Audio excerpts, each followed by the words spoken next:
सभी को मेरा नमस्कार। आज से एक नई कहानी सुनेंगे। कहानी का शीर्षक है रानी चबोली। और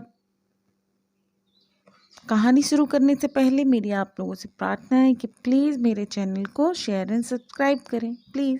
चलिए शुरू करते हैं आज की कहानी रानी चबोली। अमावस्या की तिमिर भरी रात्रि में एक सुंदर बलिष्ठ पुरुष उज्जैनी की विधिकाओं में घूम रहा। प्रहरी सजग निष्ठापूर्वक अपने दायित्व का निर्वाह कर रहे थे। उनकी ध्वनि समय समय पर नीरवता को भंग कर देती।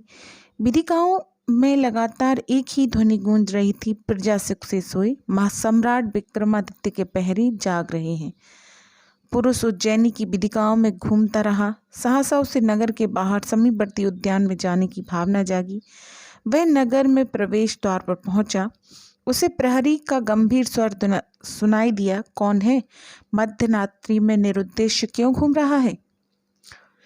युवक, मैं नगर के बाहर जाना चाहता हूँ। प्रहरी, क्या परदेसी है? क्या तुझे ज्ञान नहीं कि उज्जैनी नगर का प्रवेश द्वार सूर्योदय से पूर्व नहीं खुलता? पुरुष ने बिना कुछ बोले ही अपना दायां हाथ आगे कर दिया।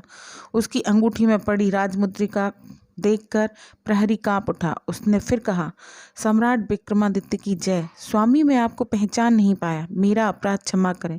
सम्राट ने कहा, प्रहरी, राजकीय नियम सबके लिए समान होते हैं, भयभीत होने की आवश्यकता नहीं है। द्वारपाल ने द्वार खोल दिया। प्रहरी ने अपने आप से कहा, सम्राट विक्रमादित्य महान है। जब प्रजा सुख की नींद सोती है तब सम्राट जागते हैं।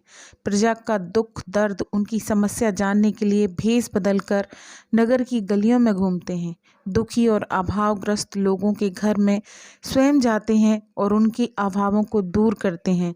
गुप्तचर विभाग की एक शाखा यही कार्य करती है और जनता के कष्टों को सम्राट तक पहुंचाती है। सम्राट महान है, ऐसे स्वामी का सेवक होना भी गौरव की बात है। सम्राट विक्रमादित्य बगीचे में घूमते रहे। घूमते घूमते एक विशाल आम्र वृक्ष के नीचे आकर रुके। आम्र वृक्ष पर तोता मैना बातें कर रहे थे। सम्राट आश्चर्यचकित रह गए। पक्षी भी मनुष्य की भाषा में बातचीत कर रहे हैं। तोते ने कहा, मध्यरात्रि बीत चुकी है, तुम घोंसले के द्वार से दूर हटो, जिससे कि मैं घोंसले में विश्राम कर सकूं। मैना ने कहा, विश्राम करना है तो कोई अन्य स्थान खोज लो। यदि यहाँ रहना है तो बच्चों की सुरक्षा और देखभाल करनी पड़ेगी। मैं सूर्योदय के साथ ही अपनी भूख मिटाने और बच्चों को दाना चुगाने ले जाऊंगी। बच्चे अकेले रहेंगे। सर्प एवं बाज पक्षी इन्हें पीड़ा दे सकते हैं, मार भी सकते हैं। यदि बच्चों की देखभाल की हाँ भरो तो मैं नीड़ का द्वार छोड़कर तुम्हें प्रवेश की अनुमति दे सकती हूँ। तोते ने कहा, हमारी संस्कृति पुरुष प्रधान संस्कृति है। नारी छल का दूसरा नाम है। नारी नर की समानता नहीं कर सकती। बच्चों को पालना नारी का काम है, नर का नहीं। मैना ने उत्तर दिया, नारी का त्याग एवं समर्पण जगत में प्रसिद्ध है। वह त्याग की प्रतिमूर्ति है। क्या तुम्हें पता नहीं, दमयंती ने राजभवन के वैभव को ठुकराकर नल के साथ विजन में दुख उठाए। महारानी सीता ने राम के साथ बन जाने में सौभाग्य समझा। मिथ्या लांछन के कारण निर्वासित जीवन व्यतीत किया, किंतु राम को उन्होंने एक क्षण भी विस्मृत नहीं किया। क्या तुम्हें महापुरुषों का वह कथन याद नहीं, जहाँ नारी का निवास होता है वहाँ देवता बसते हैं। नारी को अर्धांगिनी कहा जाता है। नर और नारी एक दूसरे के पूरक हैं। जीवन रूपी रथ के दो पहिए हैं, एक के बिना दूसरे का जीवन नीरस है एवं मधुरा है। मात्र नर ही महत्वपूर्ण है, यह तुम्हारी मिथ्या मान्यता है। नारी के रूप का आकर्षण अद्भुत होता है। क्या तुमने दीपक की लौ पर जलते हुए पतंगों को नहीं देखा? कौन सा आकर्षण होता है जिसके कारण वे अपने प्राण लुटाते हैं?